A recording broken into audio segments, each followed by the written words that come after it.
You're not actually you making the decisions. You're a collection of responses, reactions, and adaptations that formed before you could even speak, all masquerading as your authentic self. Your brain completed 95% of its development by age 7.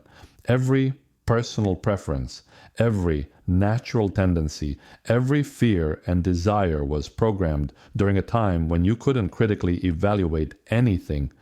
You think you're afraid of rejection? No. You're running software that learned rejection equals death.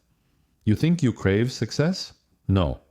You're executing code that equates achievement with survival. Here's what will either free you or destroy you. That voice in your head commenting on everything. That's not you. That's the internalized voices of everyone who ever had power over you. Your mother's anxiety, your father's criticism, your teacher's expectations, your culture's values.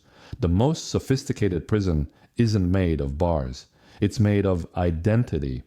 They convinced you that your conditioned responses are you, that your learned behaviors define your character, that your programmed reactions reflect your true nature. Buddhism calls this the illusion of self. Neuroscience calls it neural conditioning.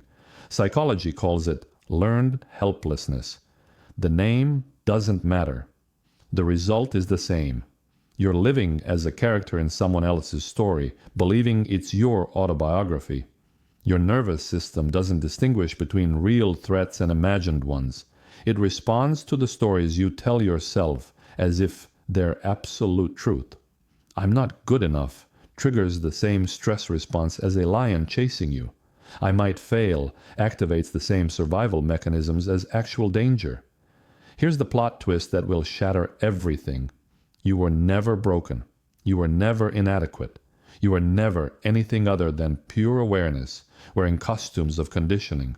That awareness, the one witnessing all your mental drama, that's who you actually are. Not the character with problems, not the personality with quirks, not the identity with a history, the witness of all of it. Your entire life has been spent trying to improve, heal, or fix something that was never actually damaged. You've been trying to escape a prison that exists only in your imagination. You've been seeking freedom while already being the freedom you seek. But here's one other urgent reality. While you're discovering who you really are beneath all this conditioning, AI is developing at exponential speed to understand and potentially replicate these very psychological patterns.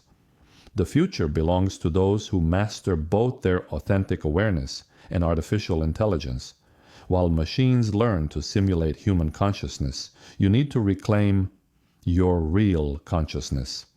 I'm working on tools to help all of us navigate both inner awareness and AI literacy during this transformation.